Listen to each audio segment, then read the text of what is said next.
Pero nais ko pong ipaabot sa ating lahat na ang programa na ito, ang solidarity program natin para sa Palestine at in support doon sa sinampang kaso sa International Court of Justice ng South Africa laban sa genocide na pinaperpetrate ngayon ng Israel ay hindi lamang isang legal case na dinadala ng South Africa sa pinakamataas na hukuman ng United Nations. I want to stress the fact that this struggle for the freedom and the life and dignity of the Palestinian people is not just a legal struggle, something that can be won in the courts. To be frank with all of us, manalo man o matalo ang kaso ng South Africa sa ICJ, hindi titigil ang Israel sa kanyang polisiya ng pananakot, sa kanyang polisiya ng genocide laban sa buong bayan ng Palestine. Friends, the only thing that will stop Israeli genocide against the people of Palestine is the solidarity of movements of people around the world who are fighting in their own countries for freedom, for dignity, for life. What is the value of the ICJ case? The value of the ICJ case against Israel is that it is a political case. It is a case where all powers in the world are going to be weighed, whether they stand on the side of the oppressed or of the oppressor. Ito yung apoy na nagpapakita ng tunay na kinang ng mga bansa at bayan sa buong mundo.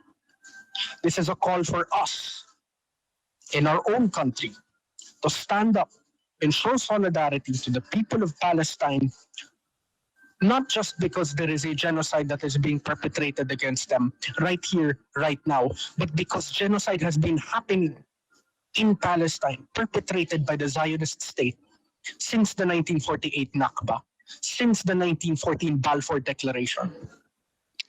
This genocide is the product of decades of colonial and imperialist politics.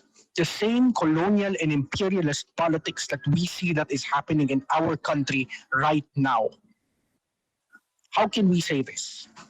Imperialism in Palestine can be clearly seen in the continued occupation of Palestinian land by the Zionist state of Israel. That's one thing. Number two, who is the biggest supporter of the Israeli state in terms of diplomatic support, in terms of economic support, in terms of military support? It's the United States of America. All other countries at the United Nations have voted to condemn the invasion of Palestine, to condemn the human rights violations that are being perpetrated by Israel. Who vetoes calls for ceasefire that are supported by all countries around the world, including the Philippines? It's the United States. And who is it that our government, at this moment, seeks to be the closest friend? Who is it that the Marcos administration is relying on for training, for arms, for defense? It is the United States of America, our former colonial master, our imperialist master as of this very moment.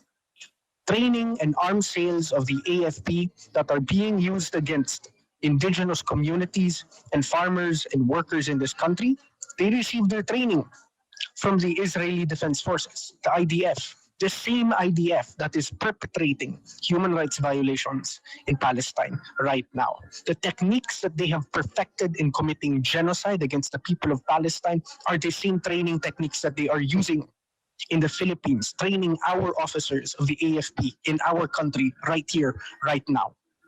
What is happening in Palestine has direct consequences to what is happening in our country right now. The freedom of the Palestinian people is our freedom. Their life is our life. Their fight is our fight. Kaya tayo in solidarity. Kapag sinabi natin that we are in solidarity, hindi ibig sabihin ito na naaawa tayo sa kanila at kaya pumapanig tayo sa mga Palestino. No, we do not do this out of pity. We do not do this out of mercy. We do this because we are human. And above all, because we are victims of imperialism, victims of colonialism, victims of oppression all around the world, perpetrated by the capitalist elite of the world. This is a problem of imperialism.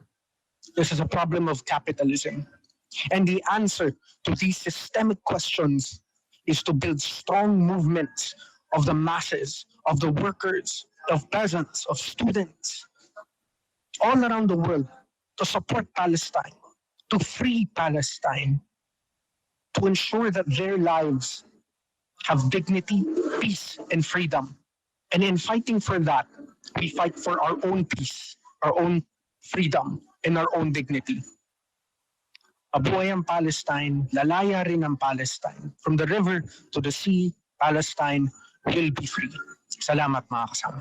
Kabataan tumindig at lumaban, mga matay